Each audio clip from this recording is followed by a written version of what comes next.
कालू की मौत के बाद रिमी का चेहरा शांत था, पर उसकी आंखों में एक अजीब सी आग जल रही थी। वहीं दूसरी ओर रायस्टार पूरी तरह से टूट चुका था। उसे समझ ही नहीं आ रहा था कि उसकी बहन रिमी आखिर ये सब क्यों कर रही है। मैं रिमी को बचा कर रहूंगा, रायस्टार खुद से वादा करता है और एक खौफनाक जंगल के किनारे बसे तांत्रिक बाबा के पास पहुंचता है। बाबा उसकी बात सुनते हैं और जैसे ही रायस्टार रिमी के किए सब जुर्म बताता है, बाबा का चेहरा सख्त हो जाता है। बाबा, बचपन में जिसने तुझसे सब कुछ छीन लिया वही अब लौट आई है, तेरी बहन के जिस्म में समाकर। रायस्टार की रूह कांप उठती है। रिमी अब पहले से भी ज्यादा खतरनाक हो गई थी। उसकी चाल में अब इंसानियत नहीं थी, उसके चेहरे पर एक भयानक मुस्कान थी। वो रायस्टार के बंगले पर पहुंचती है, लेकिन वहाँ रायस्टार नहीं होता। तभी तेज आवाज के साथ एक कार रुकती है। रायस्टार बाहर निकलता है और रिमी ठीक उसके सामने आ खड़ी होती है। रिमी की आंखें खून की तरह लाल थी। रायस्टार डरता नहीं, वो जेब से एक लोटा निकालता है और तांत्रिक बाबा द्वारा दिया गया मंत्र बोलता है, AUM अघोराय महाकालाय आत्मनिवृत्तये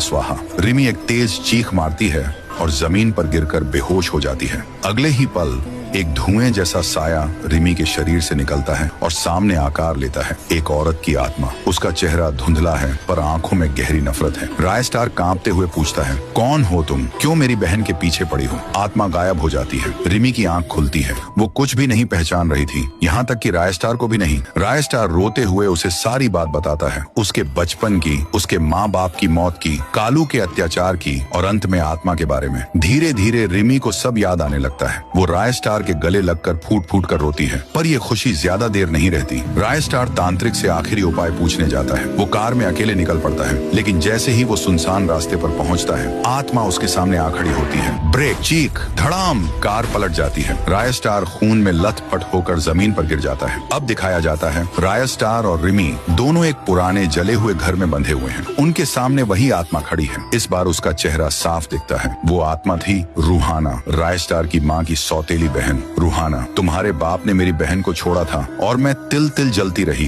तुम्हारा बचपन तबाह किया, अब तुम दोनों की जिंदगी। रायस्टार चौंक कर पूछता है, तो बचपन में वो जलाई गई औरत तू थी? रूहाना चीखती है, मैं मरी नहीं थी रायस्टार, मुझे जिंदा जला दिया गया था तुम्हारी माँ ने। अब उसकी आत्मा सिर्फ बदला चाहती है। क्या रिमी और रायस्टार बच पाएंगे?